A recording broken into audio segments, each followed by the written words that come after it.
Hi, I'm Rick Dior. I'm the professor of percussion at the University of North Carolina at Charlotte. And that was the middle school snare drum solo, the classical part, in other words, step one. There's also a step two, which I'll do here in a minute, which is the technical part and a little crash cymbal part. So this is the concert part, like I said, the classical part, and you should use a concert snare drum. So that means not a drum set snare drum, but a snare drum that has different kinds of snares, like you see in this picture. So cable, maybe a gut, coated wire, that kind of thing. So Pearl Philharmonic is a good snare drum that your school might own, or you could try to borrow one from your high school, but I would definitely recommend using that kind of snare drum. Now, they may have a snare drum there, and they probably will, but I'm just not sure what they'll have. And they also will have cymbals. But again, if you have cymbals in your band room that you can practice with, that you're comfortable with, bring those. The sticks I'm using today are sticks that I make. These are Black Wenge with an elongated tip. You see the tip there. And that's what I recommend for these solos with lots of rolls. So we'll start in the first line here, and we'll talk a little about how to play this solo. The first thing you should know is that the dynamics here are very wide. So we go from piano, which is a P, and that's very soft like this. And then the loudest thing we have is fortissimo, and that's two Fs, and that sounds like this. So that's your loudest sound. So your softest to your loudest, and everywhere in between. So the composer has written lots of tricky little accents in here, and the accents, you see those throughout. And I'll show you one here in the beginning. So 1, 2, 3. So when you see that accent, you want to play that note louder than the other notes, okay? So we'll play the first line here for you, and we'll slow it down to quarter note equals 120. When you first heard me play the solo there a minute ago, that was at tempo of quarter note equals 132. 1, 2, 3.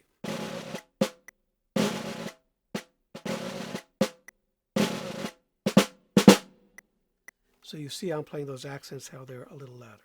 Now we'll go back to 132, and I'm going to show you some of these rolls. So these are buzz rolls or closed rolls or orchestra rolls. It's all the same thing. All right. So what you're doing is you're buzzing those sticks on the head like this. It has nothing to do with the double stroke roll, which is this. It's completely different. So the correct terminology is a multiple bounce roll. So you're buzzing there.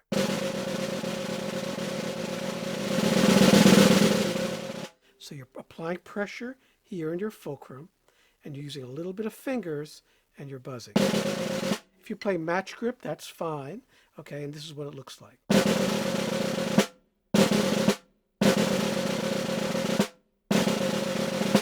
All right, I happen to play traditional because I started that way 50 or so years ago. So there's an underlying pulse to all of these rolls. So if we're at this tempo, 1, 2, 3, what you're going to do is use 16th notes.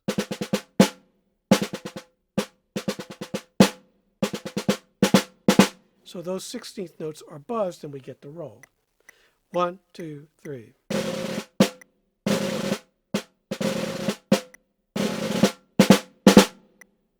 All right, and that's pretty much all the rolls in this piece are going to work well with 16th notes. This tempo works well for that. So that's all. It's pretty simple. All right. Make sure that the tempo stays even and that your 16th notes are even. So in the third line we have this.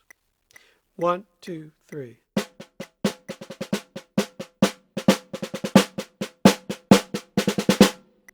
So on those 16ths, if you play match grip, you want to use your wrist.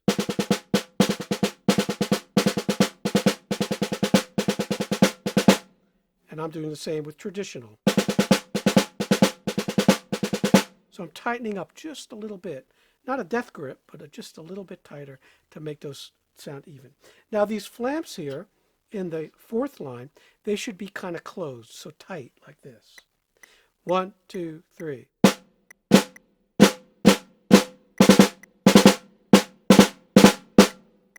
All right, don't play them too open. That's more of a rudimental snare drum solo thing. All right. The only other spot in the solo, we'll play it again for you in a minute here. that you should be aware of is the fifth line. That's the trickiest line. I'll play that for you. 1, 2, 3.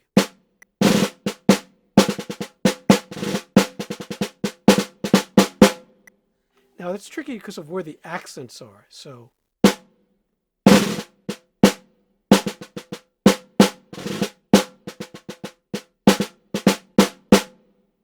all right. As a general rule, I like to play most accents when possible with my strong hand. So if you're a righty, play them with your right hand. So your stickings will depend on that. So now I'll play the whole solo for you at a slower tempo so you can play along when you're first starting out. So we'll do it very slow at 1:10. Now some of the rolls are going to become maybe triplets, the underlying pulse. 1, 2, 3.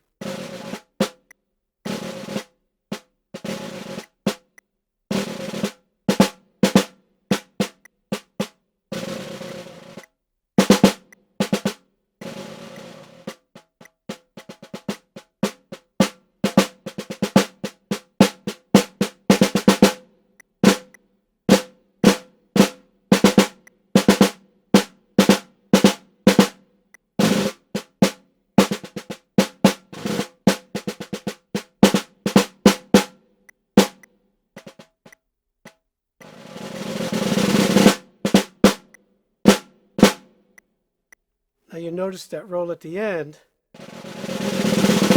as I got louder, I got faster. So you want to try to do that. It gives you that intensity. Also, for the pianissimos, the soft ones, or the pianos, play right at the edge. And make sure you're giving all these rests their full value. So use a metronome when you practice. Now the next part of this is a rudimental solo. And this isn't too bad, but make sure you follow all the stickings. So I'll play this for you, and the tempo is 100. 1, 2, 1, 2.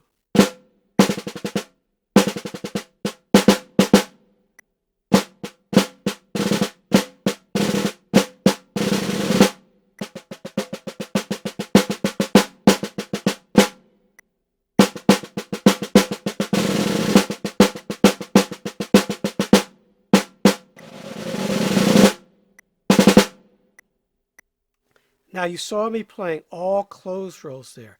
You can also play these rolls open. The composer does not mention that at all. If it was more of a rudimental solo, you could do that. So I'll play the solo for you now with open rolls. 1, 2, 1, 2.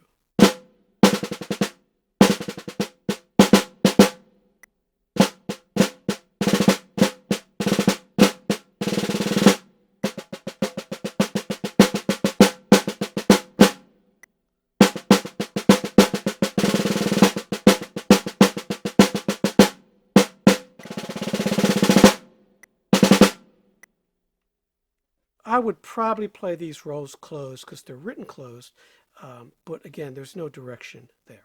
So just make sure you pay careful attention to all the accents and all of the stickings. Then we have a 4-bar rest, and we play some crash cymbals. So these are crash cymbals, better known as Piatti, P-I-A-T-T-I, which is the Italian word. And these are 18-inch cymbals, what I recommend for this particular solo. So you're going to grip them like this. You don't put your hands in the strap. You just do that, okay? I would suggest taking a lesson with maybe a percussion teacher so you can learn something about these. These are hard to teach online here. Anyway, we're going to start out like this with one hand down and one hand over. Don't play like this, okay? And I'm in a confined space here, so I'm going to have to face this way. And this first crash is loud, so make sure you separate those cymbals. So I'll put the metronome on here at 100, which is where we are, and I'll play this little 8-bar etude for you. 1, 2, 3, 4.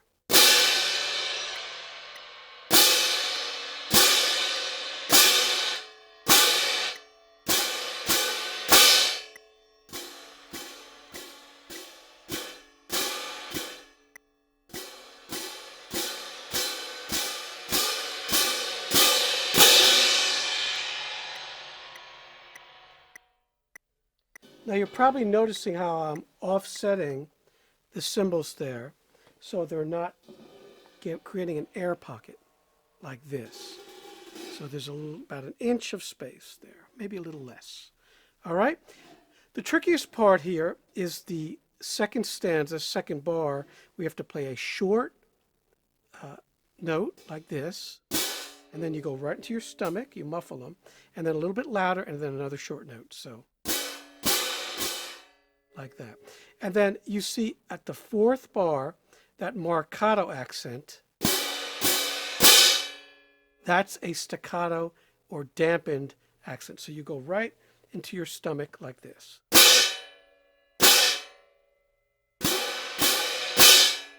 So I'll play this one more time for you at the same tempo, and pay careful attention to these short notes. 1, 2, 3, 4.